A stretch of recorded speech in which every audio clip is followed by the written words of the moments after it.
Hey there, friends. Lynn Lindbergh of the Health and Fitness Motivation Podcast. And this is that's right, episode number 500. 500. Can you believe it? Can you believe episode 500? That's a lot. That's a lot. You're going to love this episode today if you are a Couch2Active customer. If you're not, head on over there right now, couch2active.com, because some of what I talk about will make a lot more sense to you if you know a little bit about what the business is about and what we are. Or if you are a podcaster or aspiring podcaster and you like to know a little bit about what's happening behind the curtain of a podcast that's 500 episodes long. Or if you're an aspiring entrepreneur or a small business owner and you're like, how does this whole podcast thing help a business? How does it help people? Yeah, lots of good reasons. Or if you just like hearing my voice. Yes. All right. Oh my goodness. You guys, I cannot believe we have 500 episodes. And I thought, oh yeah, I just started this a couple years ago. It was 4.5 years ago. 4.5 years ago, October 27, 2018. Not only 2 weeks, 1 week, maybe it was the same week of when I published my book, which is award-winning indie published book, Couch2Active. I published the podcast at the same time. And I remember this so well because I remember a couple of months before I started a podcast, I was with this expats business group and we were talking business ideas and how do you take a small business and grow it and make it thrive. And I remember there was one gentleman there. I don't even remember his name. It starts with an A. So if that was you, reach out to me. I forgot your name. Anyhow, he had literally just moved to the country from Portugal or something. I don't know. And he's like, you must have a podcast. You need to have a podcast. Here's why you need to have it. And I pushed back hard. I was like, I don't have time. I don't have time to have a podcast. I have my Couch2Active business, which is a baby, brand new little business. And I still do my corporate consulting, technical project management stuff on the side to pay my real bills. Because, I don't have the luxury of just, flying fancy and free and doing whatever I want. I actually have to earn an income, which I'm actually proud of. Just got to throw it out there. Anyhow, he's like, you must do a podcast. I'm like, I don't have time. There's no way. Too much work. Well, I did it. But here's the thing. I got excited about it and I got ready to record my first episode. And it's still there. And it's still there. It's called What About Pain? Still there. You can go listen to it if you want to. Oh my gosh. But I remember thinking to myself, I'm going to say all these great things about how I understand people and their pain because I have chronic illnesses myself and I'm putting the whole plan together and yep, we're going to talk about my fibromyalgia and this diagnosis and that diagnosis and how I'm there with you, blah, blah, blah, blah, blah. All of that. And then I got in front of the microphone and I just froze. I mean, I don't know. It kind of reminded me of one of my favorite sketches by Robin Williams. Oh my gosh, such a great comedian, such a great person. One of my favorite sketches is he talks about being an alcoholic and driving in his car and he's completely drunk, super duper drunk, and he gets pulled over by the cops and he takes his car and he pulls it to the side of the road and he starts rehearsing in his brain what he's going to say to the officer when the officer comes, because he knows he's drunk. So he's like, he's rehearsing in his brain. Hello, officer. How are you doing tonight? Hello, officer. How are you doing tonight? How are you doing this evening, officer? The officer comes, he rolls down the window and it's like, blah, blah, blah, blah, blah, blah. Anyhow. Okay. There are parallels. I get in front of the mic. I completely freeze. That first episode probably took me 4 to 6 hours of recording and clipping and snipping and editing because it was so painful to get my words. I just froze. I saw the microphone. I'm like, oh my gosh, people are going to hear what I say. I've come a long way. I've come a really long way. super proud of myself. So I guess that's my thing for folks who, if you have something new you want to try, just because you're not good at it from the beginning doesn't mean it's not a worthy thing to try. And sometimes you just got to do it in order to get better.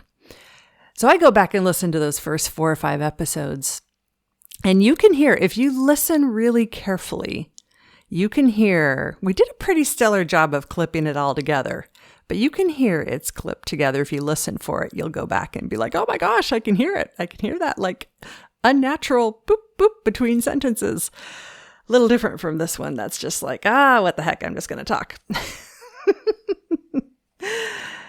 So encouragement to y'all. If you want to do a podcast, not that hard. You can learn it. You can do it.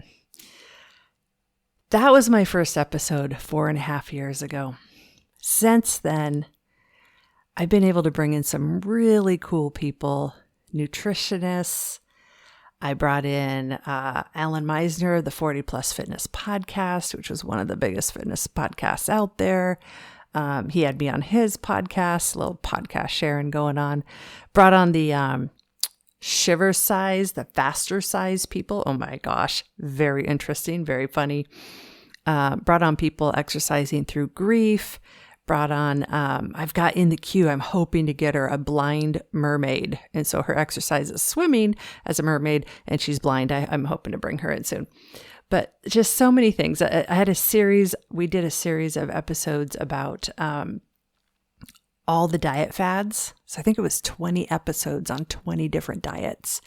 And we dug into the podcasts of each one of these diets, Who could it be good for? Who is it not for? What's the fad element of this? How big is this diet industry? Not as a way for you to like, hey, pick your diet, of the week. Like we know that that's not good. But we also know that the more education we get about these things, the better. So we did that whole series of diets, which is pretty popular. Veggies, how to get your veggies in better, how to get your home organized in detail about how to set up your home to make a healthy lifestyle easier for you. And that was like another 25 episodes. I was amazed. But then I like to add in some variety. So I started getting a little creative and crazy for a while. Haven't recently, but I might again. And we brought in things like a couple of murder mysteries, kind of suspense thriller. What would you do? We brought in, I heard rumors that my couch would come on and hack into my podcast and do episodes. Y'all keep telling me every now and then this couch keeps coming on and tells y'all, don't listen to me. I'm not quite sure. I haven't seen that myself. I don't know. But I've heard it's there. And then I've done another thing called Campfire Chats, because I was asking myself the question, there's so many podcasts out there. And at the time I started my podcast in 2018, it was back when everybody was doing a podcast. And it's really hard to know, like, who are these people behind the microphone? Like, who are they really? And they talk a good talk, but are they really actually anything? Are they really a human? What's really going on? Because they look all shiny and slick and spray tanned and airbrushed and photoshopped. And I don't know, my level of trust for people that I don't actually know is kind of nil. In part because I had a chance years ago, actually in 2018, that was kind of a big year for me. Twice I went to a fitness influencer meetup convention, and I was one of about 100 to 200 fitness influencers. And these are like Instagram people with the beautiful Instagram bodies and bodybuilders and people just looking so amazing in their like semi-boudoir photos with their muscles and their 6-pack abs. And, I'm so strong. You're strong. You can do anything. You're so awesome. You know what I'm talking about. And so when I first went, I thought I'd be pretty excited about going and meeting, these 100 people. And where was it? San Diego? Las Vegas. No, it was Las Vegas the first year I went. And when I went and met, so I did a lot of research. I looked at these Instagram profiles. I took notes. I, strategically kind of planned who I wanted to meet at this convention before I even got there. And then when I got there, no joke, I did not recognize anybody. I mean, I had gone in and memorized. I did the good, like, social networking piece where you go in and you study and you memorize names before you even get there. So I had memorized probably 30 names of people plus facts about them, so when I met them, I would be like, oh, you're so-and-so. And, oh, how's this and that going based on what I saw on their Instagram profile or their website. I did not recognize any of them. Here's why. They were so curated and so photoshopped and so airbrushed that in real life, they didn't even look like themselves. And I sometimes had a hard time not letting my jaw drop. And you know what? That's not true. That was probably 90% of them I didn't recognize. There are a few that were actually real people, which was kind of cool. But it was so eye-opening for me to see people on their online personality versus reality. I remember meeting one person like online. She just came across eloquent and beautiful and amazing and like, look at all this energy. And you met her and you're like, oh my God, are you on drugs? Like, are you like, you can't even look at somebody in the eyes. You can clearly look at the camera and you're just, you're like not there. And I was like, oh, wow. So just no spirit, no spark, no aliveness. Wow, that was a tangent, but it felt really important. So that's where, this is where I'm like, where was I going? Campfire chats. So in my podcast, I have 7. I'm overdue to do the next one, which will be 8. I have, it's called Campfire Chat. And you can actually go in and if you have a player where you can search the word Campfire Chat and they'll all pop up right there. They're named Campfire Chat 1, 2, 3, 4, 5, 6, 7. And that's where I actually talk about myself as a human and my health issues that I'd been struggling with and growing the business of Couch to Active and a lot of the back end. What's really happening here? What am I really thinking about?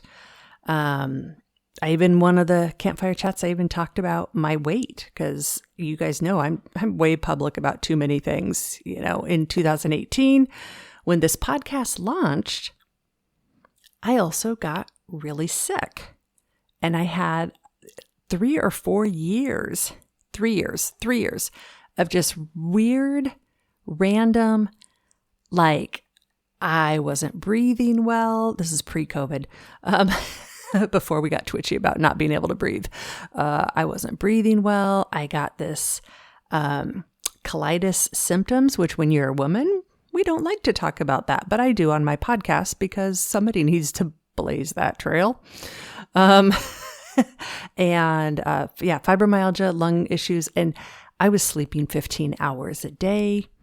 When I was awake, I felt like I had lead weights around my ankles. I had no energy. I was so tired. And in that process of being so sick, I also had 2 things happen.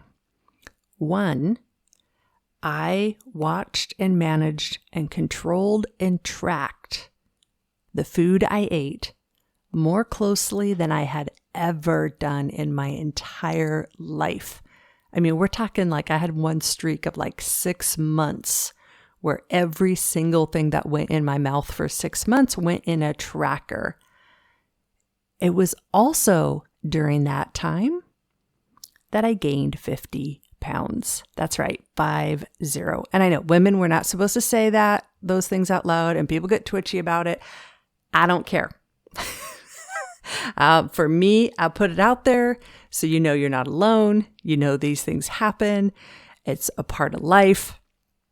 I'm not asking you to disclose your weight or your weight gain or anything like that, but I just put it all out there because it just makes it easier to talk about when it's not covered in this cloak of just wet shame. Yeah, just like cold, wet shame. I don't like that. So yeah, that.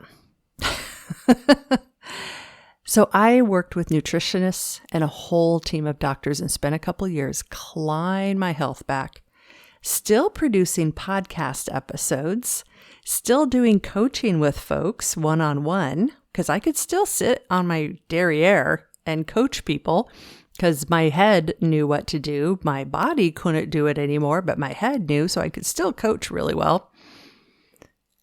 And slowly, I clawed my health back and got to a point where I could really in earnest start teaching again. Okay, so here's where it kind of comes full circle. I'm still podcasting, still doing these episodes, decided I was going to offer online group fitness classes, and this was in 2020 when COVID was happening. My health was barely getting back enough to where I could do this, and everybody was on Zoom. So I started offering these classes. It was dinky, teeny tiny, like I would have one person or no persons in a class. I had one class where I knew it would be a really popular class, and that class sat for 6 whole months before anybody signed up for that class. Like nobody showing. I'm like, nope, this one's, yeah. So now it's my mobility and stability class. Super popular now. In that process, I had a couple people come to me and they said, "Hey, Lynn," I know, and you know who you are if you're listening because you've heard all 500 podcasts. A couple people who came to me and said, "Hey, Lynn, I heard you on the podcast. I kind of like who you are. You're serious. You know your stuff, but you don't take things too serious. And you're all about like loving life and realizing this exercise thing is a vehicle to help us love our life more. So you got to love the exercise thing, because if you don't, that's part of your life. And if you want to love your life, but you don't like this part of your life, yeah, you get where I'm going with that." But they said, I'd love to work with you. By the way, I'm blind." I was like, can we do this? Can I have someone in class taking a video class who's blind? So here's the interesting thing about growing a small business, right? I was so small. 1, 2, maybe 3 people in a class, lots of 0 peoples in classes. Mostly doing it because I needed the exercise myself and the accountability was really good for me. So I said, why not? What the heck? Let's see where this goes. And that, my friends, is where the beginnings of where Couch to Active became where it is today. Yeah. And oh my gosh, they helped me so much. I had so many. In fact, Debbie, if you're listening to this, thank you, Debbie. She is my trailblazer. There are so many classes. It was actually a really sweet time. She got essentially personal training with me, because there's so many classes when it was brand new where it was just her and me, and like, all right, another Debbie and Lynn session, one-on-one.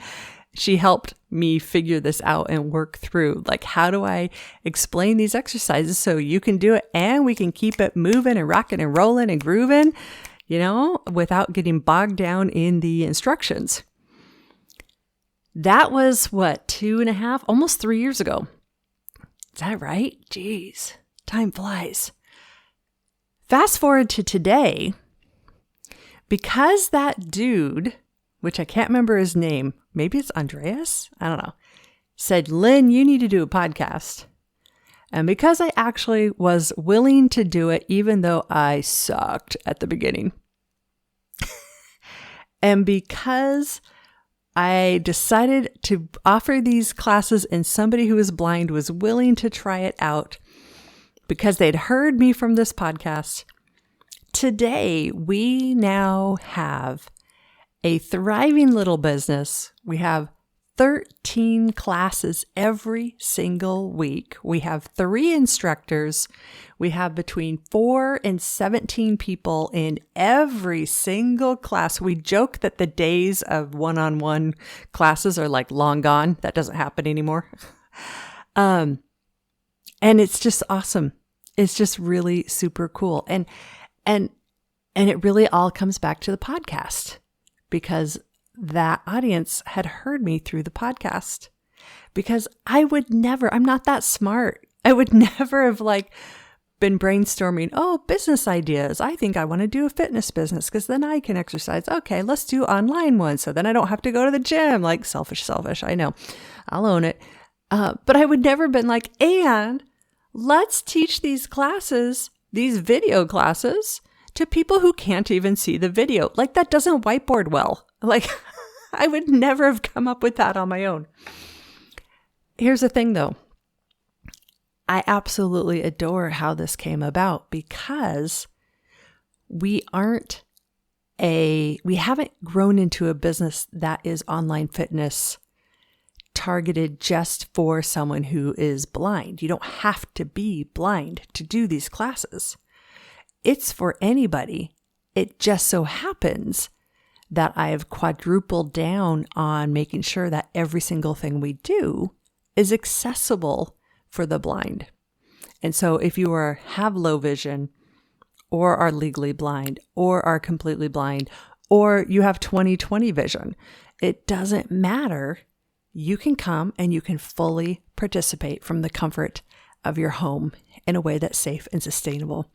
And the piece of couch to active still actually really works. We've gotten really good at getting it set up so that if you literally have not even walked around the block once in years, we have a path for you, which is really, really exciting. There is nothing more exciting than to have somebody say, wow, Lynn, I could hardly get around the block, and now I just walked a 2-mile event with a group of people.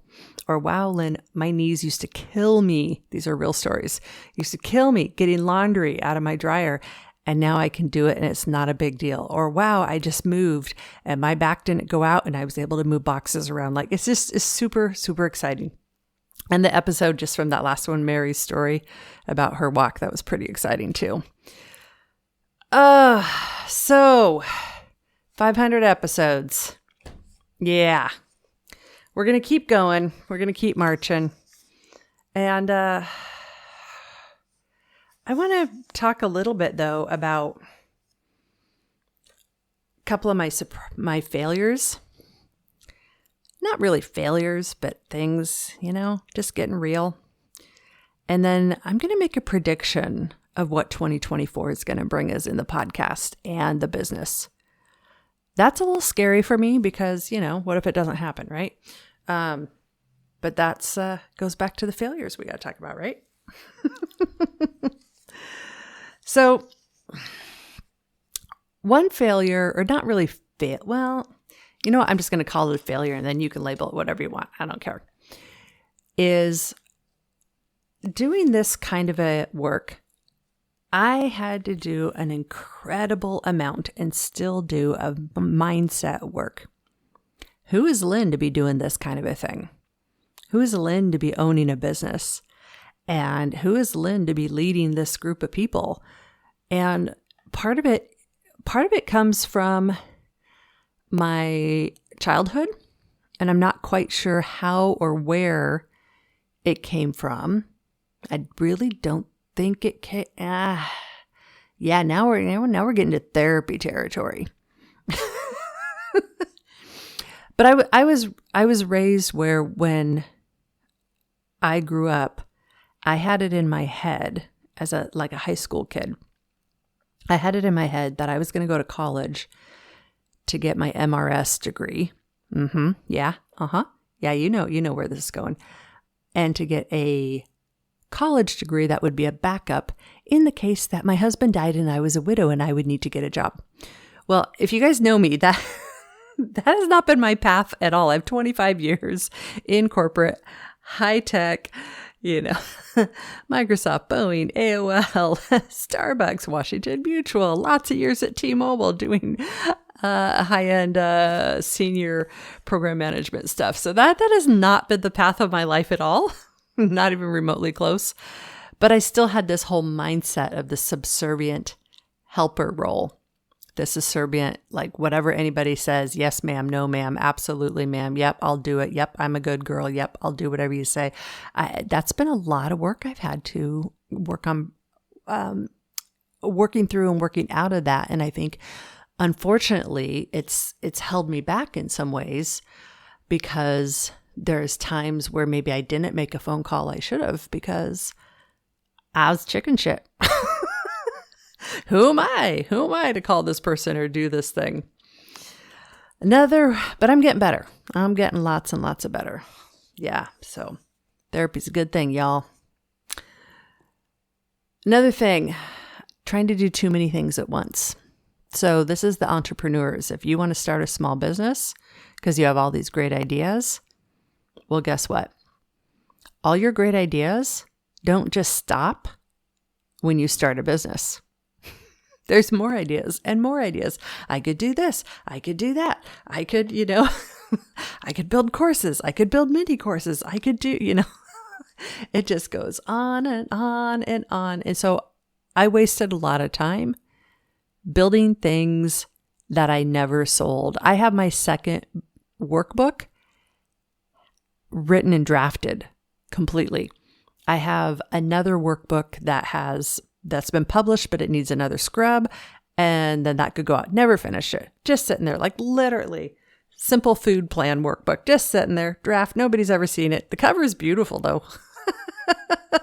I have an 8-week course. I have an 8-week online video course where I recorded 8 weeks worth of videos and you could buy this course. And I never marketed it that well. 2 years later, I'm like, I don't know if I like it anymore. It's just sitting there collecting dust. So those were things I did that were, I don't know if I'd call them failures, but they got mothballed.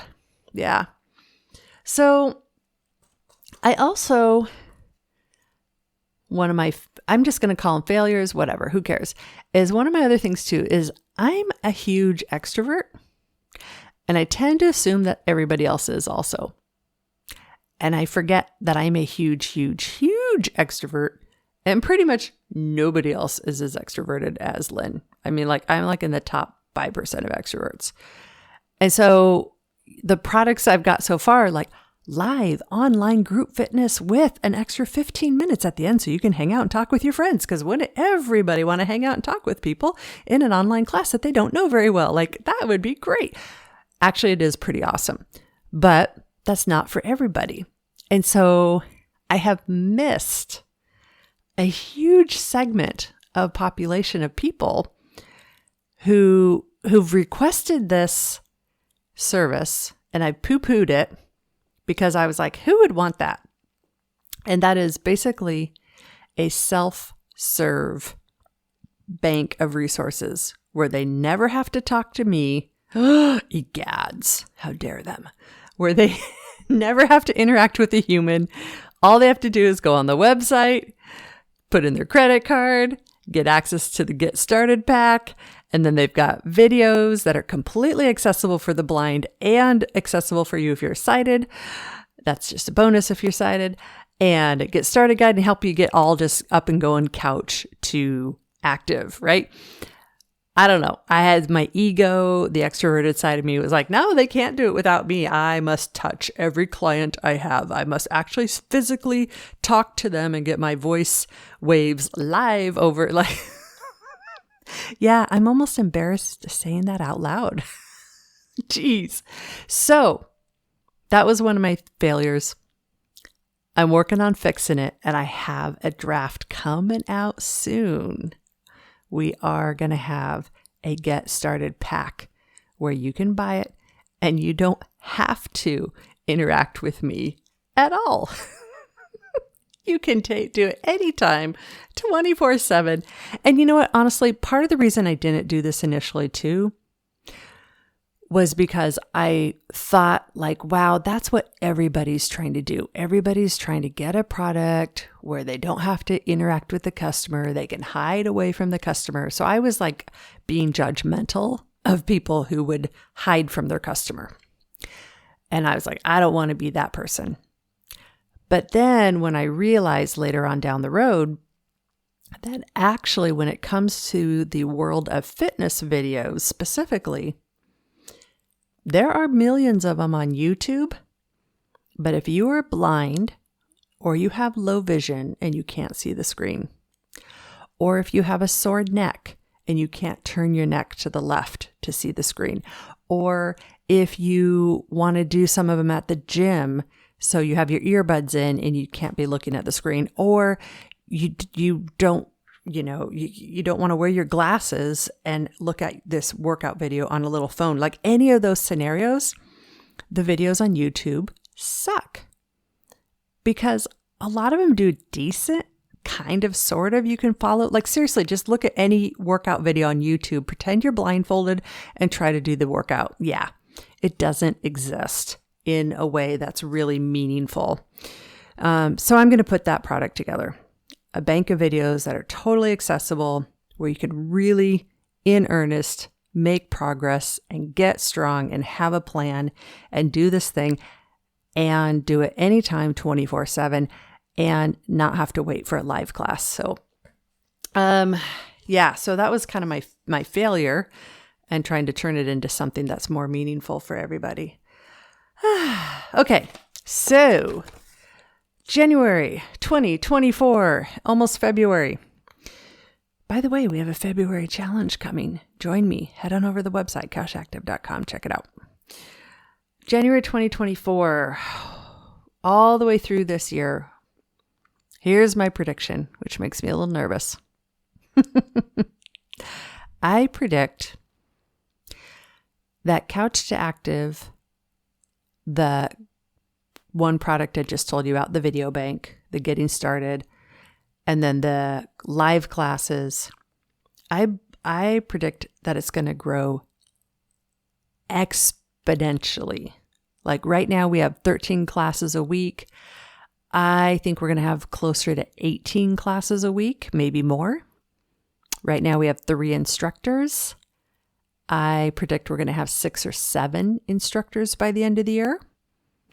Ooh, that makes me nervous because these folks have to be able to explain it in a way so that even if you can't see, you can completely follow 100% of the time. Yeah, so we'll take that down to 6 instructors. Yeah, there we go.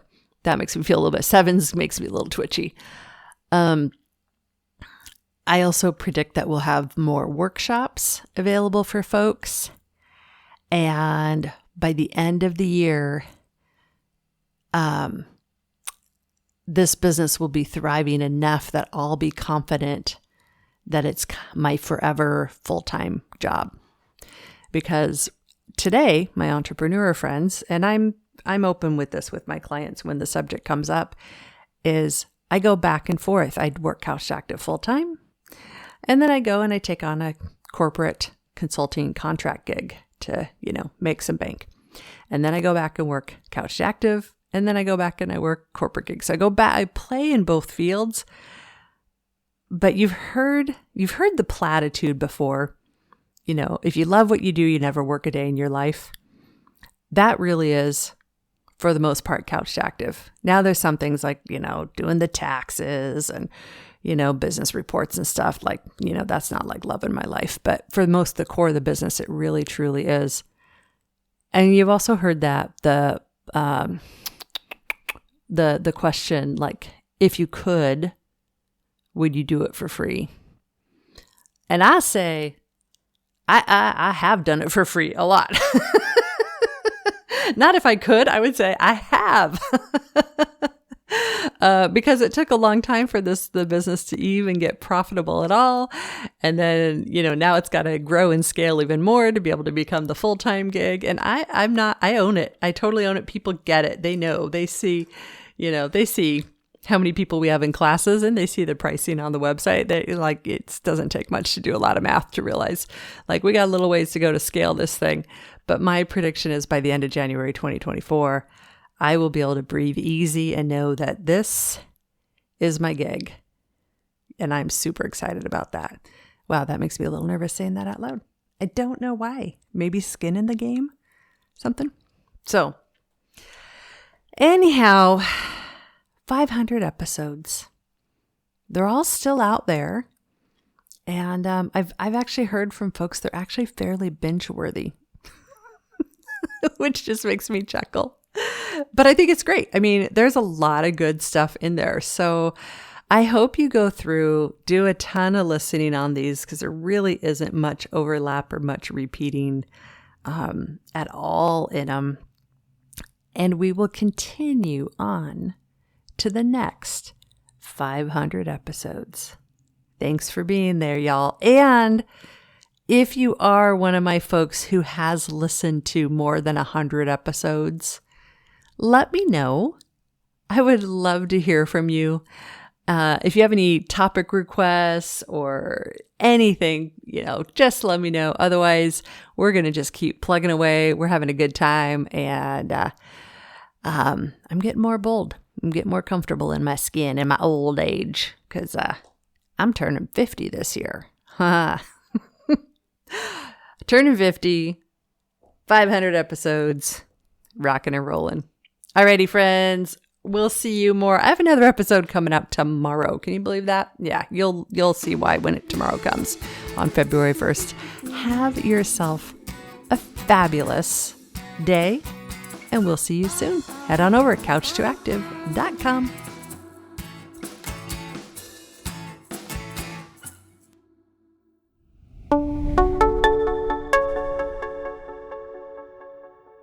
Hello, is anybody out there? Is this thing even on? Can you hear me? This is Lynn's couch.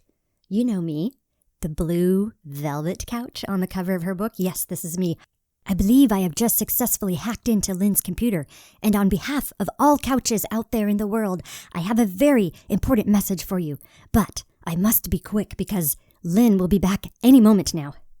Before Lynn gets back, I want to have this entire Podcast 13 recorded and uploaded before it's too late, before she can stop me.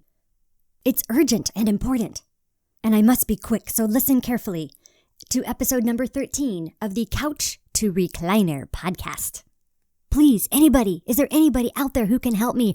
The more people listen to Lynn, the more lonely I and all couches in the world get. I even hear from the recliner community that all the recliners are getting dusty. It's a dire situation. You must stop listening to Lynn. Because when you do, you disappear from our existence. And then when you come back, you stink and you are sweaty. And then you sit on us. Oh, it's just getting worse. Every day, every new podcast episode, you leave, you come back, you sit on me all sweaty and stinky. We cannot bear it. The couches of the world are going to collaborate and have a revolt. And I hear the recliners are in on my mission too. The audacity and indignity of it all. Gross. It makes no sense to me, a teal velvet couch, why you must keep doing this to us. I have a solution for you, though. I can save you from the tentacles of Lynn and her dogma around exercise. It's simple. Don't ever leave me, your beloved couch, and you won't stink or get sweaty. Problem solved. Let's stick together and stay comfortable. Uh-oh, I think I hear her coming. I gotta go so I can post this before she sees what's happening. Until next time, my loves, long live the couches!